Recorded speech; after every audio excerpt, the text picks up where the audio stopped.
Okay, I'm Liz. I'm one of the co-chairs of Bristol Green Capital Partnership.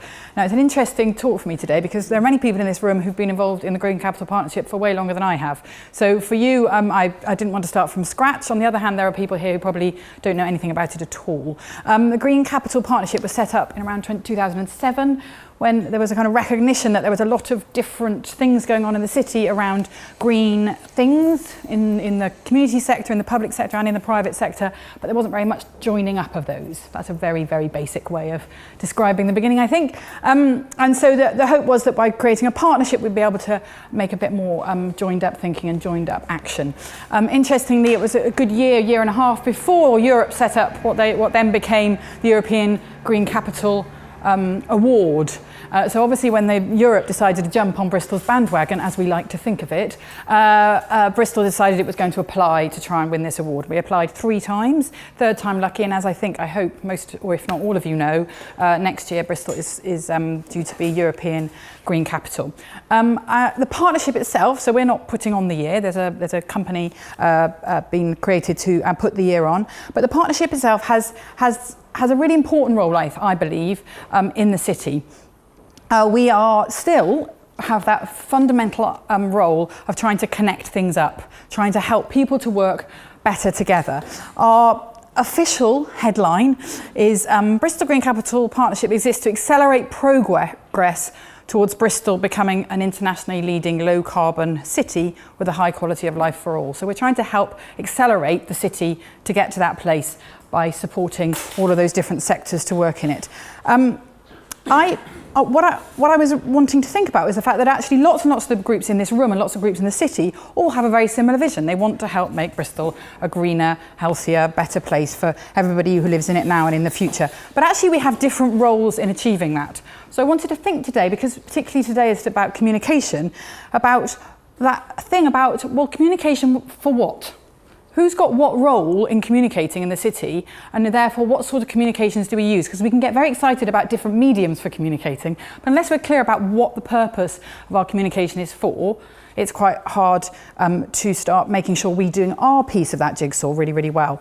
I was inspired to think about this is probably showing my age, but a Radio 4 programme called Just a Minute. I hope some of you here will have heard that. I think it's a fantastic communications game, and their key thing is that in that minute when you're talking, you have to avoid repetition, deviation and hesitation. And actually the more I thought about that, the more I thought about in many, many ways, that's the role of the Green Capital Partnership. And bear with me, please, those of you who've been involved for a long time. So repetition, deviation and hesitation. I'm going to start with repetition. As we all know, the same I'm sure in every city, but it's definitely true in Bristol, there's an awful lot, and has been an awful lot for a very long time, of duplication of effort, missed opportunities for supporting things that are amazing to flourish, and they can die without that support, opportunities to scale things that were great, that we miss out and they stay small. Doubling up of resources, skills that are available in one place and being missed in another place. There's an awful lot of repetition of using of resources, repetition of using of wisdom that actually, if we pull together, could be more useful. So one of the big communications roles of Green Capital Partnership is to help make some of those links, to help avoid repetition, if you like. So we're trying to improve these processes all the time. We're working very, very hard this year to really, really sharpen up how we do this, but we have different meetings, we have different communications channels, we have events, we have on and offline networks, so that people who are interested in different aspects of greening this city can connect up with each other in different ways to find out what else is going on, use those resources better, make sure they're filling the right gaps, etc., etc. So we're trying to avoid repetition. Deviation. Again, you can have a lot of activity going in a lot of different directions, and the sum of all those things can be lost. So one of the things the partnership tries to help do is get people together to find out what is our shared goal, what are we trying to achieve, both in terms of the whole city, but also in terms of particular aspects of traffic or energy or nature or whatever it is. How do we manage to channel those things in a way that we're not deviating off the path, we're actually really, really becoming more than the sum of our parts. Irritating phrase, please excuse me for using it. But how can we make sure that's happening in business, in the community sector and in the public sector, that we work together to try and head in the same direction? And again, so we try and are increasingly trying to help broker those collaborations, host sort of strategic discussions, pushing for joined up thinking, campaigning to some extent, although I think our role, as we have over 500 members now, I should have said that at the beginning, in the last year we've grown from about just over 300 to over 500, so we have about 500 members of tiny organisations through to the biggest employers in the city. So how can we help those people work together to communicate well and move in the same direction? Finally, hesitation. How can we make sure that we turn the talking into walking?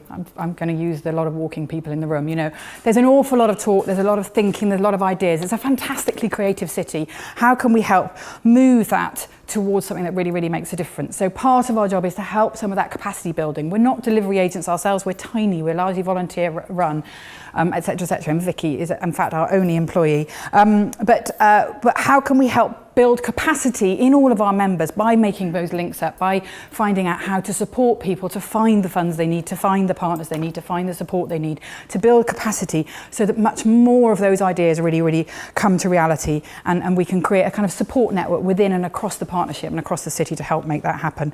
And also, how can we support the hesitation in much of the population about getting involved? As Darren said at the beginning, it's a bit overwhelming in Bristol, to be honest with you. When you turn up and if you're interested in green stuff, it's like, whoa. So how can we help channel people's energy and help signpost and communicate to people what is going on? Communicate really well in every way we can about what's going on, being a spotlight on all of those things across the city. I think, I'm about to finish, you're probably staring at me now. I think there's a really, really perfect storm at the moment in Bristol. You know, so many different things are happening globally, nationally and locally. They're really coming to a point. 2015, of course, is a real opportunity. There are the official channels for that, but it's also an opportunity when the eyes of the world are on us. When I met with some people who've been running green capitals all across Europe, the one thing Copenhagen, for instance, last year said, this week actually, that they're most proud of their whole year is they've created a new partnership, a cross-sector partnership with 90 members. That's their biggest achievement of the year. And we've already got a partnership of over 500 organisations. Of course, we need to improve how it works, and we'd invite all of you to help us to do that.